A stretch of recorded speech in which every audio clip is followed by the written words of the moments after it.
Fala galera, aqui é o David do canal Debisa Soluções Digitais e nesse vídeo aqui eu vou trazer para vocês uma coisa que é muito usada no meio do marketing digital.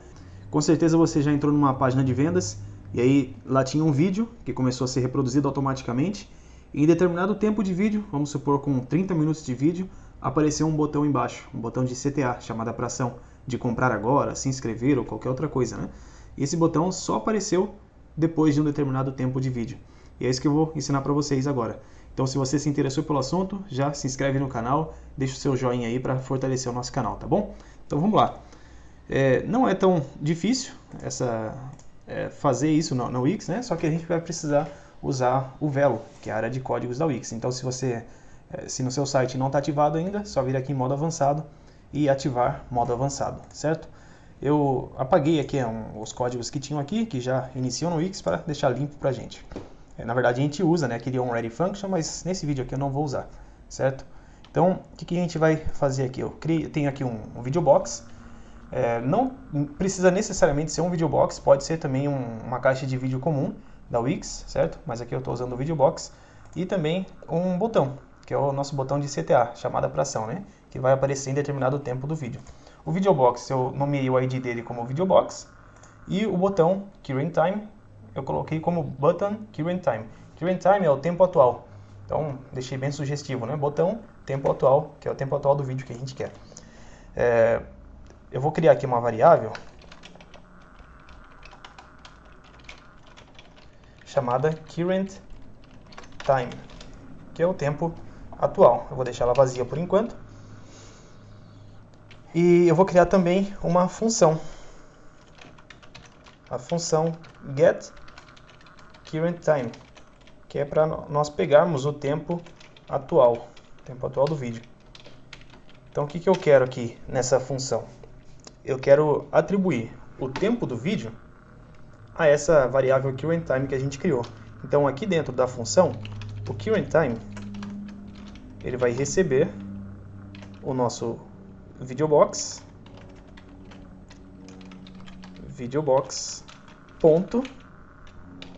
currentTime.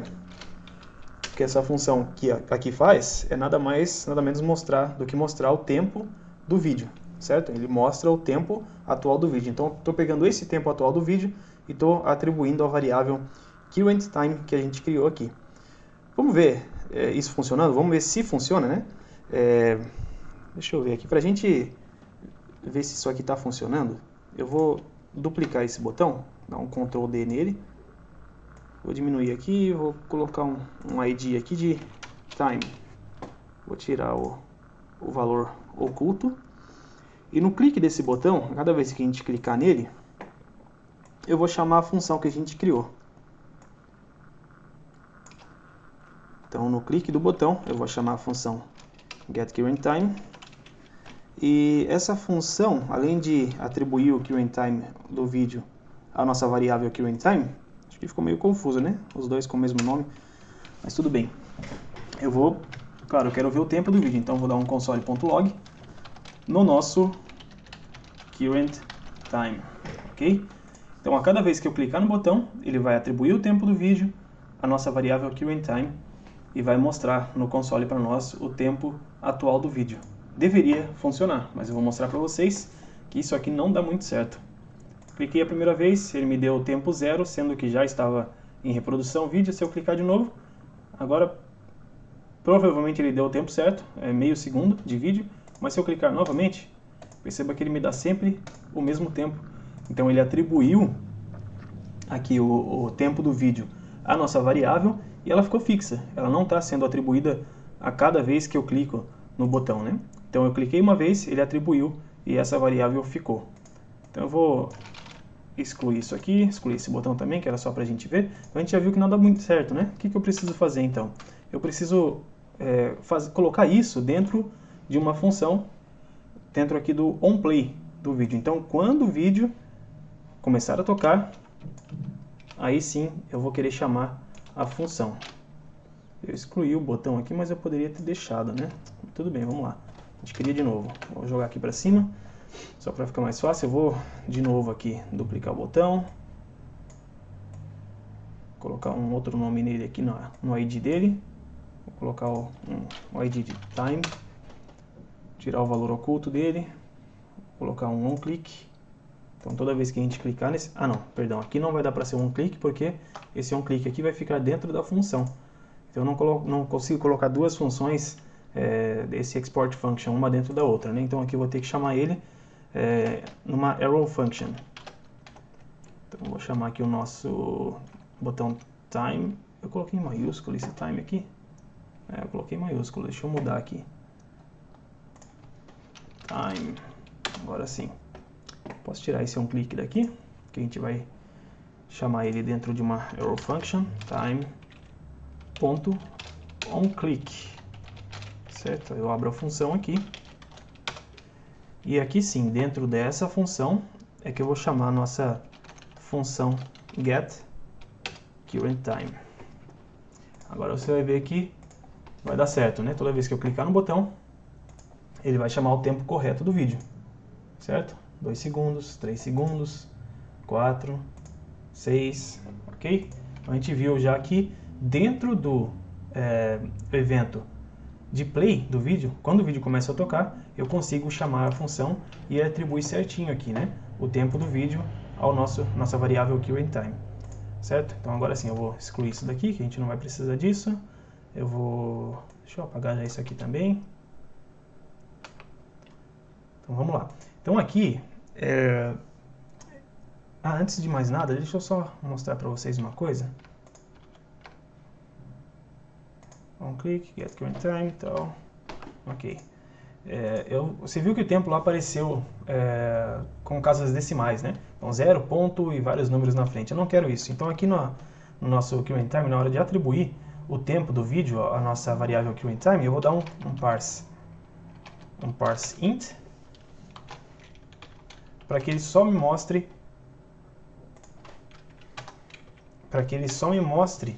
o número antes da vírgula, tá? Então olha só, se eu agora clicar no tempo do nosso botão que chama o tempo do vídeo, ele vai me dar só o número antes da vírgula. Então dessa forma fica melhor. Não tem necessidade, na verdade, né? Mas é só um charme aí, certo? Vamos lá então. Apagar esse botão aqui. Isso aqui também eu vou apagar por enquanto. Vou deixar essa função aqui do play do vídeo vazia. Então o que eu vou fazer aqui agora nessa função? Eu vou fazer com que esse botão apareça em determinado tempo do vídeo. Então aqui eu atribuí o tempo do vídeo à nossa variável. E aqui eu vou jogar uma lógica agora, dizendo que se o currentTime, que é o tempo do vídeo, né, foi atribuído aqui, ele for maior ou igual, aqui eu vou colocar o tempo em que eu quero que o botão apareça. Para nosso vídeo aqui ficar mais rápido, né, mais dinâmico, eu vou colocar 5 segundos, certo? Então se o currentTime, se o tempo do vídeo for maior ou igual a 5 segundos, aí sim eu vou chamar o nosso botão currentTime, certo? Ponto show. E aqui eu vou dar um fade nele, só para ele aparecer de forma mais suave. Enquanto ele não aparece, então se for maior ou igual a 5 segundos, ele vai mostrar o botão. Se não, vou fazer uma graça aqui, só dar um console.log no currentTime. Então enquanto o botão não aparecer, ele vai ficar mostrando para mim os segundos do vídeo que está se passando, certo? Então a nossa função aqui está pronta, a nossa função currentTime, que vai verificar se o tempo do vídeo é maior do que o tempo que eu escolhi, que nesse caso aqui é 5 segundos. Se for, ele vai mostrar o botão. Se não for, ele vai ficar me mostrando ali o tempo atual do vídeo. Então agora a gente vai chamar a nossa função. Como que a gente vai fazer isso? Se eu, por exemplo, simplesmente chamar aqui a função getCurrentTime, o que vai acontecer? Então eu chamei a função e essa função vai verificar, né, se o tempo é maior do que 5 segundos. Se não for, vai me dar o tempo de vídeo. Então eu chamei a função assim que o vídeo inicia. Ele mostrou aqui o tempo 0 e não mostrou mais. Será que o tempo aqui vai aparecer? Vamos esperar. Bom, 5 segundos acho que já passou, né? E o botão não apareceu. Por quê? Porque ele chamou a função só uma vez, só quando o vídeo iniciou. Então eu preciso que essa função continue sendo chamada, né? E não chame só quando o vídeo iniciar. Então o que eu vou fazer aqui? Eu vou usar a função setInterval, que nada mais faz do que chamar para minha função a cada determinado período de tempo que eu escolher. Então a cada, por exemplo, né, eu vou jogar aqui essa função, deixa eu só mostrar aqui antes, setInterval, essa função aqui, ó, funciona dessa forma aqui. E aqui, ó, eu jogo uma vírgula e coloco o tempo, por exemplo, a cada 1 segundo. Deixa eu separar aqui, só para ficar mais fácil a visualização. Vou jogar ela aqui para baixo. Ela funciona dessa forma aqui, ó. setInterval, eu abro aqui a função myArrowFunction. Depois que eu fechei aqui, aí depois da vírgula eu coloco o tempo que eu quero que ela fique aparecendo aqui em milissegundos, né? Então 1000 milissegundos, o que dá 1 segundo. A função que eu colocar aqui dentro vai ser chamada a cada 1 segundo, a cada 2 segundos, por exemplo, a cada 10 segundos e assim sucessivamente. Então vamos lá. O que eu quero que seja chamado aqui a cada... eu vou chamar a cada 1 segundo mesmo. Mas eu poderia colocar um tempo maior aqui. Então a cada 1 segundo eu vou chamar a nossa função getCurrentTime, certo?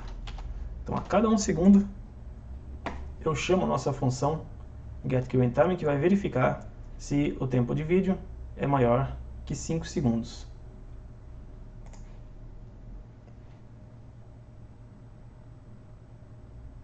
Três, 2, 3, 4, 5. Opa, certo? Funcionou. Então ele só não mostrou o 5 aqui porque o valor que eu passei aqui embaixo é maior ou igual a 5 segundos. Como era igual a 5, ele não chegou a me mostrar aqui o currentTime no console.log dos 5 segundos. Certo? Então, nossa função aqui está feita. Só um detalhe, né, que essa função vai continuar sendo chamada a cada 1 segundo. Então o que eu posso fazer aqui para que ela não seja chamada a cada 1 segundo? Tem duas coisas que dá para a gente fazer aqui. A primeira delas é a gente fazer com que esse tempo ele não fique sendo, essa função ela não fique sendo chamada o tempo todo, né? Desde o começo do vídeo até, e se eu quero, por exemplo, que esse botão apareça com 30 minutos, eu não preciso ficar chamando a função o tempo todo, né, a cada segundo, até que chegue em 30 minutos. Então eu posso colocar o seguinte, dentro desse setInterval, eu posso colocar aqui se, if, o nosso videobox,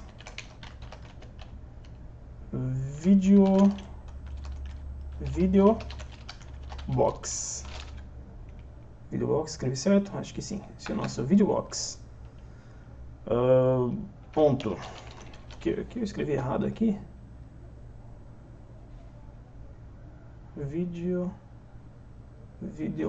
Tá faltando aqui, ó, a hash. Agora sim. Se o nosso videobox.currentTime for maior do que, deixa eu pensar aqui, do que 4 segundos, eu vou aumentar um pouco o tempo só para ficar mais fácil de ver. Eu vou colocar aqui 8 segundos e aqui eu quero que o botão apareça com 10 segundos.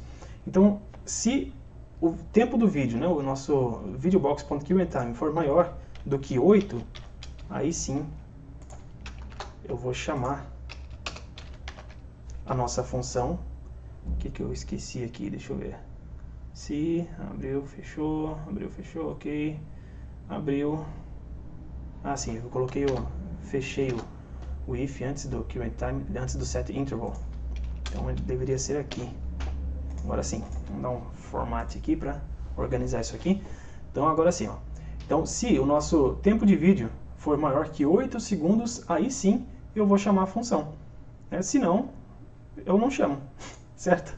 Então eu vou dar um console, visualizar aqui, e você vai ver que ele não vai ficar chamando o nosso console.log o tempo todo, só depois que o tempo for igual, ou maior ou igual a 8 segundos. Então provavelmente vai dar um console.log ali no 8 e no 9. Esperar alguns segundos aí, e depois disso o botão vai aparecer. Ali ó, 8, 9, o botão apareceu, certo?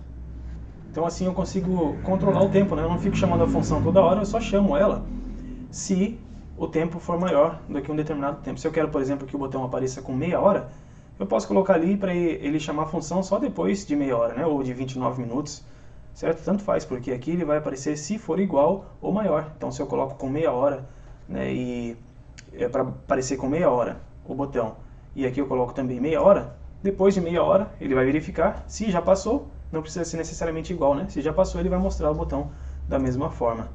E aqui eu ainda posso colocar um outro esqueminha, né, um outro if aqui, para que ele não fique chamando a função depois que o botão aparecer. Então eu posso colocar, por exemplo, aqui um if, se o nosso... Fiz coisa errada aqui, não, tá certo. Se o nosso button queuing time for hidden, ou seja, estiver escondido, aí sim eu chamo toda essa função aqui embaixo. Então ele só vai chamar a função. Primeiro ele só vai chamar aqui, entrar nessa função aqui no setInterval, se o botão estiver escondido, certo? Então se o botão já foi mostrado, ele vai parar de chamar a função. Então se o botão ainda está escondido, ele vai verificar, já passou dos 8 segundos de vídeo? Se não, ele não vai chamar a função, só vai chamar se já passou dos 8 segundos, certo? E tem um outro probleminha aqui, ó. Se você vai perceber, deixa eu diminuir de novo o tempo de vídeo para a gente não esperar tanto. Não que 8 segundos seja muito, né? Mas quanto menor o tempo aqui, melhor. Vamos lá, visualizar. Ele não vai me dar o console.log porque eu coloquei o tempo igual. 5 segundos e 5 segundos. Ó, perceba que o botão, ele aparece, some e aparece de novo. Por que que isso acontece? Porque eu coloquei aqui um intervalo de 1 segundo. A cada 1 segundo, ele está chamando a função. E 1 segundo é um tempo muito baixo. Então, quando ele chama a primeira vez, ele verifica a primeira vez, chama e vê que o tempo já passou de 5 segundos, ele vai mostrar o botão. Só que no próximo segundo, ele já vai querer mostrar de novo. Então, por isso que ele aparece ali 2 vezes. Se eu aumentar aqui o tempo para 2 segundos, provavelmente isso já não vai acontecer. Então, ele vai chamar, verificar se o tempo passou de 5 segundos. Quando passar de 5 segundos, chamou a função, o botão apareceu. Só daqui 2 segundos, né, que ele vai chamar de novo. Na verdade, ele nem vai chamar mais, porque ele já verificou que o botão apareceu. Certo? Então, pode parecer complicado, né? Vou aumentar aqui um pouco para vocês, se quiserem copiar o código. Não é um código muito complexo, é bem simples, é só organizar aí o tempo que vocês querem que o vídeo apareça. Só não esqueça de converter para segundos, né? Então, por exemplo, se eu quero meia hora, que ele apareça com meia hora, eu faço ali 30 minutos, né, vezes 60 segundos. Eu preciso colocar aqui um 1800, é isso mesmo? É isso mesmo, 1800 segundos, certo? E aí eu não preciso esperar todo esse tempo para testar. Eu posso tirar aqui colocar para mostrar, não sei se esse aqui dá, né? Deixa eu ver se esse videobox dá para mostrar. Eu acho que ele não mostra o tempo de vídeo. Bom, eu poderia fazer isso com vídeo do YouTube, por exemplo, para testar. É claro, né? Quem quer testar vai ter que esperar, se colocar um videobox aí, vai ter que esperar as meia hora, né? Vai ter que esperar a meia hora. Mas eu poderia colocar aqui um vídeo do YouTube e colocar para mostrar a linha do tempo do vídeo e simplesmente avançar para os 30 minutos, né? Porque não é o que conta aqui, não é o tempo passado assistindo, e sim o tempo de vídeo. Então, se eu pular aqui para a linha do tempo do vídeo para meia hora, o botão já vai aparecer porque o vídeo deu meia hora, certo? Espero que tenha ficado claro aí como aplicar essa funcionalidade de fazer o botão aparecer. Isso é muito comum nas landing page, né? Então, se você for pegar alguma landing page para fazer, provavelmente você vai, provavelmente a pessoa que solicitou essa página, talvez ela queira essa funcionalidade. Então, espero que tenha gostado do vídeo. Não se esqueça de curtir o vídeo, se inscrever no canal e a gente se vê numa próxima.